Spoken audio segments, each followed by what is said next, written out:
Over here doing some work on the cord. Just cleaned up the valve cover.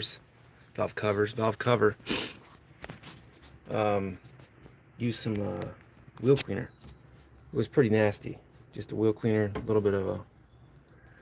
But I got a O-ring leak, the classic O-ring leak down there. So it's really been annoying. I got to get that handled soon.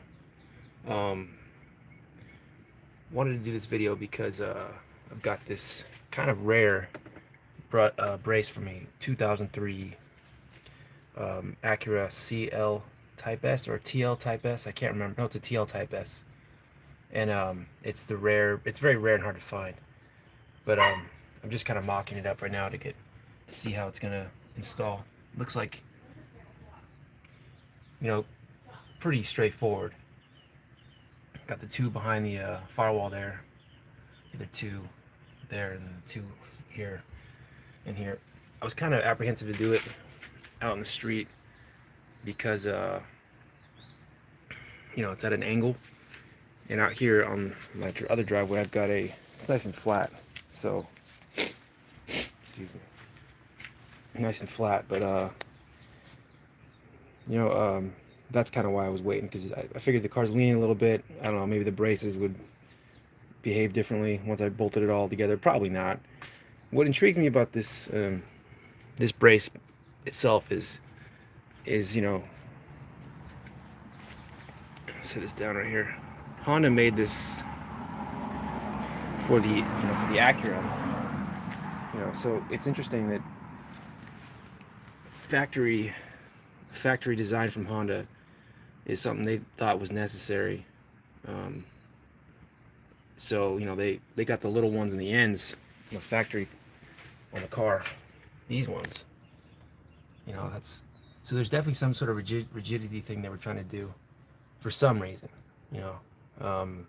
So the fact that the Honda decided to put that on the Type S for increased handling capabilities tells me this one would probably benefit from it too, seeing as how it's the exact same chassis.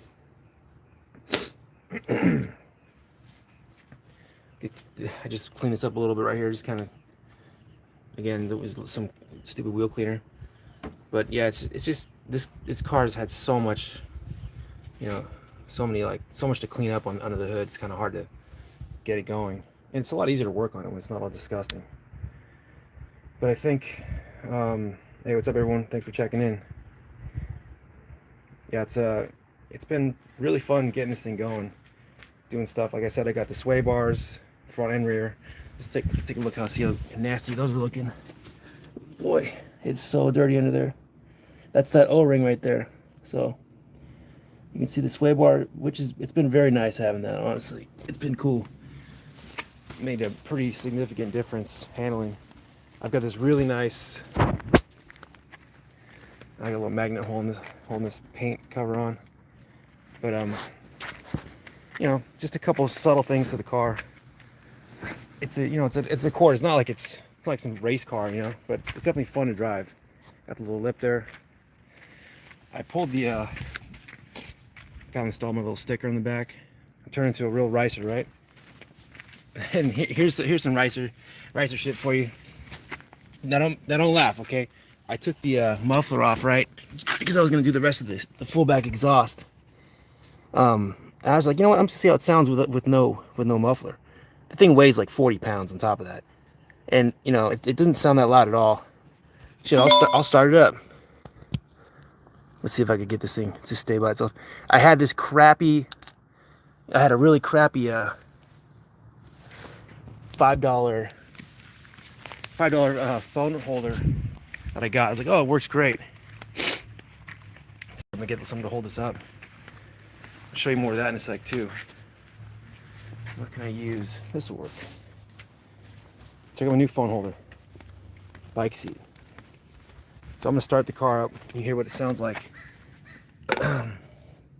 factory wise. This is pre full exhaust install, and I'm not a big fan of that fart cam the kit comes with, but 1 second here. But for factory, like no muffler, it's not loud at all. start it up.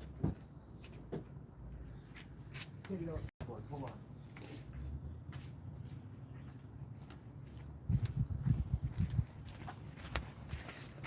Yeah, dude. Hold on. Hey, guy, you might need some of the spark plugs to run the car. Let's just put those in real quick. All right. Get them mocked up. If anyone's got any good upgrades for these cars, I know a lot of people hate on the F23s, but, you know, it's been a really reliable car, man. I really don't know how people could say such bad things about them. Yeah, I know the single cam, but, you know, whatever. A lot of single cam Hondas make good power. And the displacement's pretty good. Let's try this again. This is just the... Alright. One more time.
Tell it's not loud at all, you know, but that's because they have a humongous, what do you call that, it's not a muffler, but I guess it's just a secondary muffler, I forget the name of them, it's back there, you know, it's like they really keep it quiet. How many miles we at? Let's see.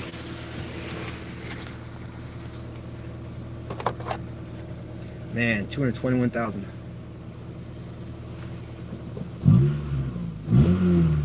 Not loud at all. Runs so well still, man. Yeah. Make some tires soon here.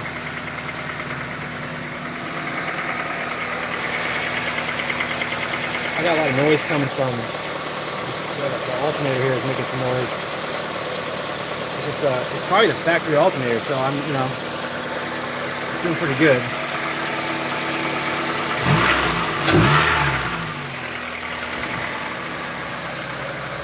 The car was also in a little bit of a banger. Right there you can see the Honda logo is missing. I just took it off. I was like, yeah, whatever, man, you know. I might try to do something interesting with that front grille. Good for now.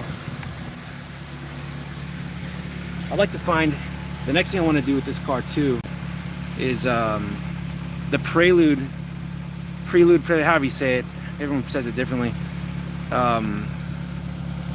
They come with the same exact bolt pattern wheel, and it's a really nice looking fan blade, similar to these, but they are, I think they're 16s and these are 15s. It'd just be a nice subtle, like subtle change.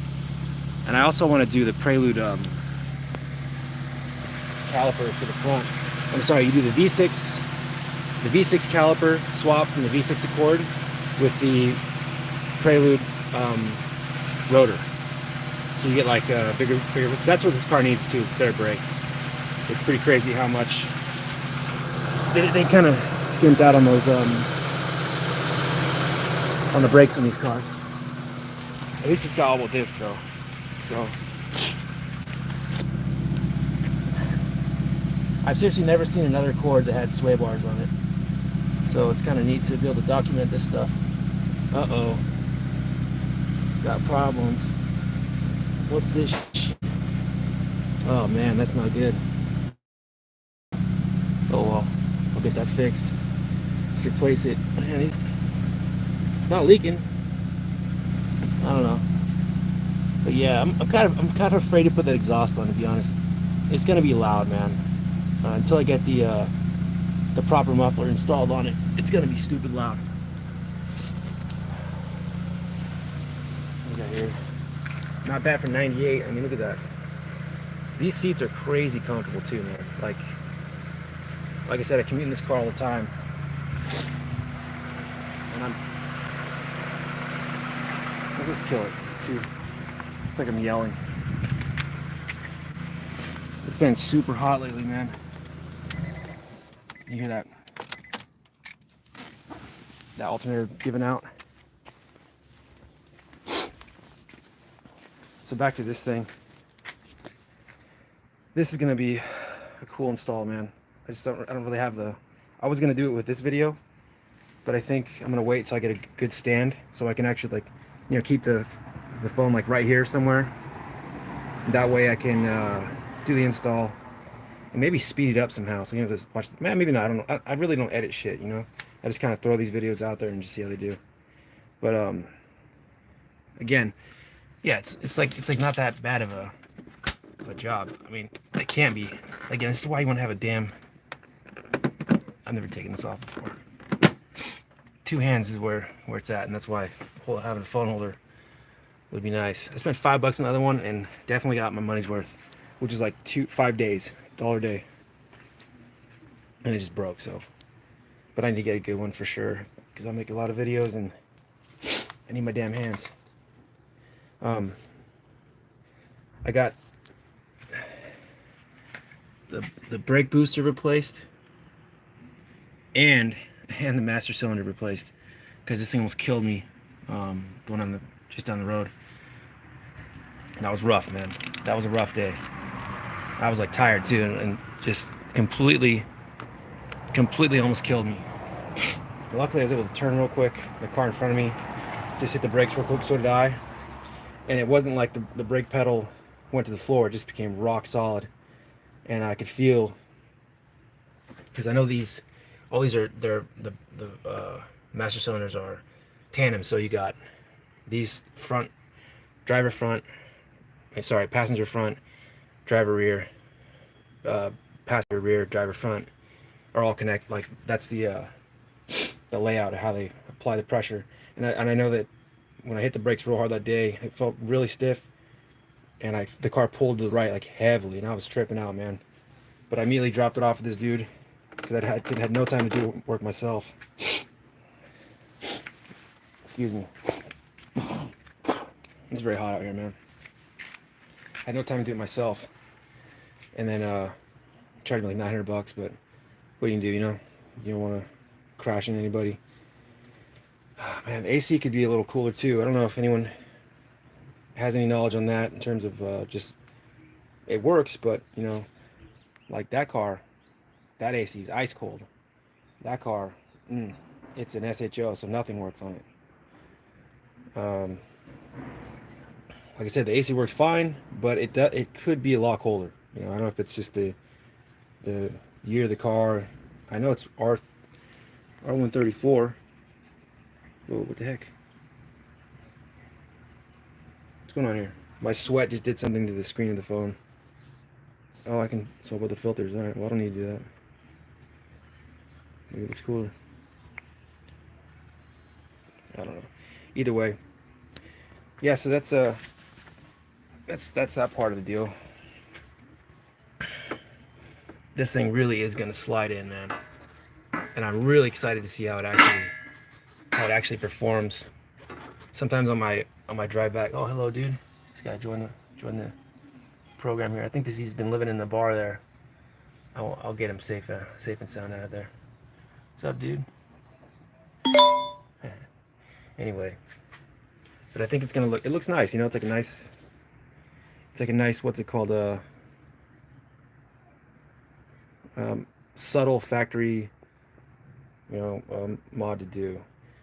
One thing I worry about is doing extra work to the car that'll be in the way. But on my Mustang, I know I've got the Maxim Motorsports one in the garage there, and it's great for like chilling on while you're doing work. So you gotta lean, when you're leaning on something like that gets a little greasy, it's a nice little handle.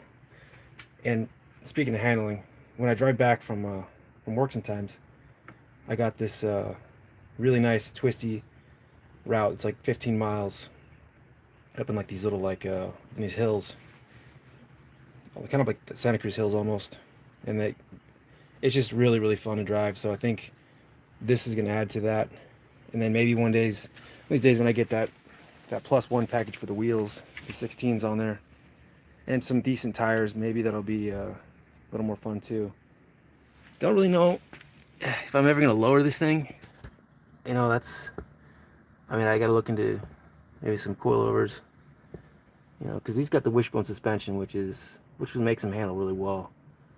Um, all the CVs are cool, but yeah, I don't know. I think, you know, I got this car just to get, and like any person that gets into cars, you know, you really just, they become these. It goes from commuter to like, I'll just do like a cooler intake. I'll just do full exhaust. I'll lower it a little bit. I'll throw some sway bars on it, you know. And it's funny because you don't see a lot of clean, you know, like clean 6th-gen Accords for whatever reason, especially not stick shift. And the fact it's black had me really hyped up too. I got this old painter cover right here because the birds keep crapping, and it's black paint, as you know, very hard to keep looking decent. I'm thinking, since that came off too, I was washing the car the other day, like months ago. I might just take this off too and just get rid of it. Probably looks cleaner without it. Got this dude here smoking a cig. So yeah, let me know what you think, and tune in for the next one. I'm definitely gonna do a install for that. Again, that bar is from a 2003 Acura TL Type S. The regular TLs didn't have it. I don't think so, but the Type S did. And so this thing is very hard to find. But you know, definitely a good upgrade. You know, the old Ricer intake, classic, got that. Some people were saying on here that like, oh, you're not making any power. You're not going to gain any power. Maybe you're right, but it sounds cool. And then the VTEC sounds way better like that too. The VTEC sounds super cool. That's the first thing I noticed. Right when I put that on, I was like, dang, I can really hear that hitting. It definitely flows better. I mean, is it cool air intake? I don't know. Cool as in what looks cool, or cool as in cool air from whatever is going on down here through the headlight area. I don't know, but I think it looks better. You know, I'm looking for the DC 421 header, but it's got to be the California legal one because I don't want to deal with none of this crap about smogging the car, putting stuff on, taking stuff off. I just want to go in there and get it done and leave. And again, haven't really heard much in terms of making a lot of power. With the header, stock header is supposed to be stock and manifold, I should say. It's supposed to be just fine for building torque and all that. But if anyone knows too about throttle bodies, I know Skunk too makes a throttle body. It's like but it looks like you got to change you got to swap out the TPS, the throttle position sensor, on there to the other one. And I guess stock is 60 millimeter on these cars, but the plenum's supposed to be very good. Because I know it's like an open cavity on top, and then it goes into runners on the bottom half of the port of the intake. So I'm thinking with a bigger intake, maybe opening up that throttle body a little bit. I know you got to port match the insides of the plenum, but I'd be willing to do that. Give it a shot. You know, just get rid of some shavings. I've seen a couple guys do it on YouTube. I might even just buy like another plenum off eBay and just do it on the side, because it looks like you could just swap at the top, and then that would be done. Forget taking the whole thing. Yeah, it's just it's a two-piece, so you can swap at the top. Some, you know, on the side, do the work in your garage. Whenever you're ready, with the new throttle body on there, you should be good to just slap it on. And I'd imagine that'd be good for some power, especially people telling me you're not making any power with a tuned super nano web Spider-Man USA intake. So this is good, at least for 60 horsepower right here. 60 horsepower, okay? So But you know, it does make more. It makes more power for sure. I can feel it. And that's what they call it. Your butt dyno, your ass dyno, your dyno ass. Yeah, got a new starter. I don't know. That's kind of the update. Thanks for checking in. Thanks for watching all this stuff. I appreciate it. Let me know what you think, and throw some comments in there if you want, and see if you got any tips for me. Oh, last thing I can tell you, I swapped out the transmission, Honda manual transmission fluid. Let me get that bottle right here. So that was pretty straightforward. I bought 3 of these, but really you only need 2, because it's 2.1 quarts of the MTF from Honda. I think it's $12 a quart for this at any Honda dealership. But I swapped it out. The other stuff looked pretty good, but it definitely felt better. I could shift much easier, I would say. I took the aftermarket bushings out of the shifter arms there. Can't really see them. There's one. You got one right there, and then the other one is the little guy right there. So those are what, you know, when you're shifting the transmission, the shift knob, those are what's you put in the car in the red gear and all that. But the ones I had on there were the hard Durlin ones, and they made it just really extra notchy. They made it very notchy and kind of just unpleasant to drive. So I swapped them back out. I left the hard Durlin one on the actual shifter end, and that seems to be the great combo for now, until maybe I'll look into something more. But it's crazy, like I said in another video, Hondas like to be driven hard, and this is no exception. This thing loves to just be up in like the 5,000-6,000 just banging gears, and it has no problem with that, even with all these miles on it. But yeah, list I want to do: get my AC colder, I want to install the bar, try to find the California legal header for this thing. It just looks nice, you know. The F23 doesn't get a lot of love, but why not make it look nice at least? Make okay power from the factory. But yeah. Alright. Thanks for checking in the videos. Appreciate it. Have a good day, everyone.